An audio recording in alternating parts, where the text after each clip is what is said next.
Bonjour à tous. Aujourd'hui, je voudrais vous parler du commandement positif de rendre un objet qui aurait été malencontreusement volé. On a volé, on doit rendre. La Torah nous dit dans le livre de Vaïkra, Veheshiv et Alzela Asher Gazal. Il devra rendre l'objet volé qu'il a volé. Viennent les sages qui posent la question. L'objet volé qu'il a volé, pourquoi répéter? Pour nous apprendre une chose, qu'il faut rendre l'objet lui-même. Si l'objet existe toujours, je devrais rendre l'objet volé et non pas la valeur financière de l'objet. Si par contre, l'objet lui-même n'est plus en mesure d'être rendu comme il a été volé, par exemple, on a fait un changement dessus, il a été cassé, même s'il a été amélioré, eh bien, étant donné que je ne suis plus en mesure de rendre l'objet volé lui-même, eh bien, je devrais donner à la personne, à la victime, la valeur de l'objet au moment du vol. Si par contre, je peux rendre l'objet lui-même, même s'il y a une fluctuation de prix entre l'instant du vol et le moment où je le rends, le fait de rendre l'objet lui-même me permettra de faire la mitzvah de rendre l'objet volé. Alors ça a l'air plutôt clair, sauf que parfois, c'est pas facile. Imaginons que lors de mes vacances à Chypre, j'ai vu une petite cuillère magnifique, je n'ai pas pu résister, eh bien je l'ai prise dans mes bagages. Arrivé de retour chez moi en Israël, je me dis mais Ethan, qu'est-ce que tu as fait? C'est du vol, tu dois rendre la petite cuillère. Sauf que maintenant, payer un billet d'avion pour retourner à Chypre, pour rendre la cuillère, ça fait cher et c'est un petit peu difficile.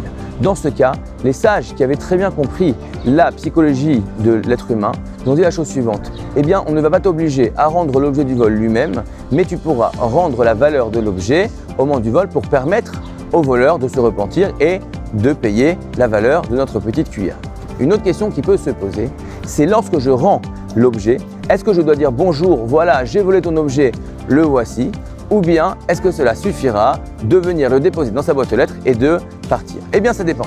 Si la personne sait qu'on l'a volé, eh bien, je devrais faire l'effort d'aller lui dire, tu sais, le voleur c'est moi, je suis désolé, je te demande pardon et voici l'objet. Mais si la personne ne s'est même pas encore rendu compte qu'on lui a volé cette chose, eh bien, dans ce cas-là, je ne serais pas obligé de dire, tu sais, tu as été volé, c'est par moi, voici l'objet. Je pourrais tout simplement prendre l'objet, le déposer chez lui et j'aurais fait la mitzvah de lui rendre l'objet.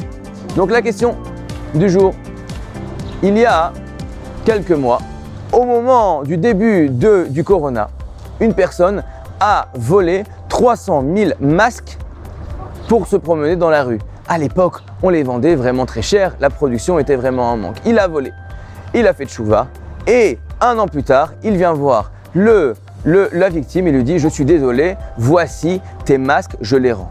Eh bien, est-ce qu'en faisant ça, il se sera acquitté du commandement de rendre l'objet volé ou bien non? La question va se poser sur tout objet dont la valeur va fluctuer entre le moment du vol et le moment de la restitution.